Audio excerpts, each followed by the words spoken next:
The Special Investigating Unit is looking into allegations of corruption and maladministration at the National Lotteries Commission. Now, the news comes just as Hawk spokesperson Hangani Mulaudzi resigned from the unit in the wake of allegations that he himself received 3 million rand in the form of a donation from the National Lottery. We've been tracking Ground Up's coverage of the story, in fact, of the lottery grant corruption that's running into hundreds of millions of rand. Ground Up has since become the target of a lawsuit as the National Lotteries Commission is objecting to the organizations having published a list of grant recipients. For more on this and the way forward, let's bring in investigative journalist at Ground Up. That's Ray Joseph, who's also been covering the story since it emerged. Ray, thanks very much for making time to chat to us. Welcome to the AM Report on Newsroom Africa. I don't want to take it for granted that people know how we got here, so perhaps let's take a few steps back and you can help us connect the dots. What is the nature of the corruption that's being allegedly happening at the National Lotteries Commission, and what is the scale of this alleged graft too? How much are we actually talking? So, Yanda, just to go back very briefly to the beginning, about 3 years ago, I was part of an international investigation into lotteries around the world. And in South Africa, our hypothesis was, with all the corruption in South Africa, could a pot of money like the lottery be untouched? And we began to investigate. And to be honest with you, the National Lotteries Commission is as transparent as a toilet window. They don't share information, and so we've slowly but surely had to, each story has led to the next as we began to understand what was going on. And we've had a lot of leaks of documents along the way. National Lotteries Commission gives away approximately 1.5, 1.6 billion rand a year to good causes. And as we started investigating what we discovered, so again, context, in 2015, the law was changed in South Africa, whereby previously you had to apply for money. You had to apply for money. It was application driven.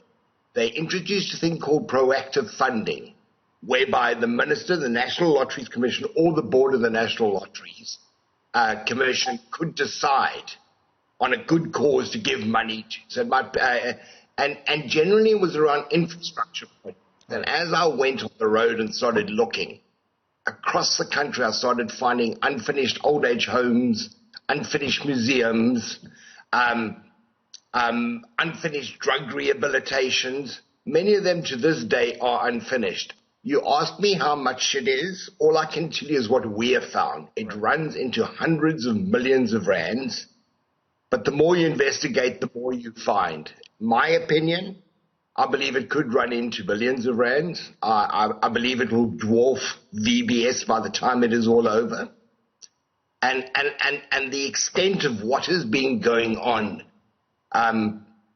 I don't think we'll ever get to the bottom of it. I don't think the resources are there to get to the very bottom of it. Yeah. But it's hundreds of millions. It's interesting you say that, Ray. If I can come in there, yeah. It's interesting you mentioned the fact that, as far as you're concerned, we might never get to the bottom of what's actually going on. It begs the question then, how far something like the SIU can go, if, any distance at all, especially because, some of this graft is so widespread, as you put it. What I'm saying is I doubt whether we'll get to the bottom of the extent of what has happened. So remember the SIU. So I've just been a journalist investigating. I don't have the powers of arrest. I can't go into a bank to ask for bank statements. I can't do any of that kind of stuff. The SIU coming along is a game changer. And a week earlier, by the way, the Hawks set up a special unit to investigate the lottery as well. So the SIU is the very next step. But you suddenly have got a lot of resources now being thrown at this. So I do believe, so the big ones they'll get to, but I'm talking about a few hundred grand here, a few 100,000 there, the smaller projects that very often we stumble on by mistake or we get a tip-off about. Right. And it's those ones I don't think will ever get to the bottom of all that. Right. In the spectrum of things then, I mean, we've heard certain names being mentioned, the very latest being Hangwani Mulaudzi from the Hawks, who's now resigned, and a lot of the framing is that he's resigning under a cloud of controversy because he received 3 million rand from the National Lotteries for donation. Who else should we be looking out for? You know, which are the other big names that you think the Hawks should definitely, the SIU should definitely start their investigations with? So look, what is happening? A lot of the corruption that has been going on has been enabled by people within the National Lotteries Commission. Currently, the chief operating officer of the Lotteries Commission, Philemon Letwaba, is on a leave of absence. He went in March. He was supposed to be away for 30 days, and he's never come back again. And by the way, he's earning 260,000 rand a month to stay at home. And what we've uncovered across the country is these networks of corruption in Limpopo, in Gauteng. But ultimately, it's Philemon Letwaba has got a lot to answer for, the COO of the lottery. His brother was running a company which got a 15 million rand contract to build a drug rehab. When we got onto the story, he resigned. He was running the company with the COO's cousin's wife. She resigned, and his cousin took over. And wherever we look, his wife has received money from the lottery. There's an attorney called Leslie Ramaphosa, a Pretoria attorney, who's got tens of millions of rands for toilets at schools, for money, 11.5 million rand for a stadium in Limpopo, which was never built. All they did is they went and did minor repairs, slapped on a bit of paint on an existing stadium. I mean, the more you look, the more you find. That's my point. Right. It's just I've been a journalist for a very long time, and I honestly don't get shocked easily. I'm actually shocked. Right. And really the response, I just wanted to say one thing about Brigadier Mulaudzi. It's 3.1 million rand. No one is talking about there's an extra 100,000 rand that was for COVID parcels. Again, all that parcels all over the place were handed out. To this day, the National Lotteries Commission was meant to be reporting. I listened to Mark just before I came on air on COVID spending. The lottery set aside hundreds of millions of rand. I think like 150 million rand. They were going to give organizations that were struggling, NPOs. And what they said is any NPO that had received money within the last 2 years, and very importantly, or if they'd been involved in an infrastructure project over the last 5 years. Now, those are the very infrastructure projects that have ground to a halt. A boxing arena, 30 million rand boxing arena in Storms River, of all places, which turns out to be an oversized hall. A library in Kuruman that I went to go and have a look at. There were no books in the library. There were no exhibitions. That library, there's no ways. And when they eventually did launch the library, they spent 750,000 rand on a launch of the library. Wow. 250,000 rand on catering. That's what I'm saying. I don't believe, and I think we need to be clear that the money is not only in lottery grants. It's also in services. So the lottery would give Ayanda money. Ayanda, who's a news anchor, then becomes responsible for appointing construction people to build it, do all that thing.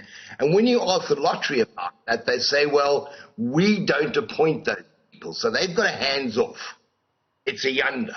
Right. Ayanda. But Ayanda is not in a position do that. Yeah, let me come in there then, Ray. Given that complexity and what appears to be deflection from the national lotteries, I want to pick up from what is mentioned in the President's proclamation as he authorized the SIU to get involved here. He says the primary mandate of the SIU and the Special Tribunals Act is actually to recover this money, and goes on to say to prevent any financial losses. If there's deflections and if this runs into a web of corruption, how confident are you really that the SIU will be able to follow this primary mandate, which is to get the money back? So a lot of the evidence is out there. I mean, I've been covering this for 3 years. I've done over 100 stories. You know, it's there. But I can't go into a bank, it's all very well in a bank statement. I've had bank statements leaked to me. And it says money was paid to X. But that's all it says. You can put whatever you want on your bank statement. When you do an EFT, you can say you paid Ray, you paid Ayanda, or the man in the moon. But the bank details are there. And the SIU, the Hawks, are able to go in the bank and say, okay, we want those bank statements. Who do these bank accounts and follow through? I'm pretty confident. I'm pretty confident. What does worry me is this has gone on for so long. We're talking about assets. It's the usual. It's cars, it's houses, it's big expenses. I wonder how much that can be recovered, because this has gone on for so long with no real intervention. No, people go to the police to try and lay a complaint. I had this just yesterday. Someone phoned me, went to go and try and lay a complaint. And the police said, before you lay a complaint, we need evidence. Imagine, you go to the police and say, bring us evidence and then we'll accept the complaint. But I'm quite confident. If you have a look, there's been a parallel investigation going on appointed by Department of Trade and Industry, Ibrahim Patel. And these are independent investigators. And they've already uncovered a huge amount of stuff on at least 4 different projects. And they're still working on a few more of those projects. But again, being private, not being police, they can't go into the bank and demand statements. Where's the game? And those guys, from my understanding, have a huge amount of information that they've collected. But now, working with the SIU, the Hawks, that's a game changer. There's no bet going into the NLC and asking for documents and getting messed around. You don't mess the Hawks around. You don't mess the SIU around. But an independent investigator you can have on a string for as long as you want. Absolutely. Now, I believe it's very significant. Yeah, we'll have to wait and see. Sadly, we're out of time, Ray. We'll have to wait and see how that pans out. I hope you're right, because, if what your investigations have found in the past 3 years is anything to go by, many South Africans have plenty to be worried about. But thanks very much for getting us up to speed with the work you've been doing. Ray Joseph is an investigative reporter with Ground Up. In fact, Ground Up itself is now facing a lawsuit for in part covering the story.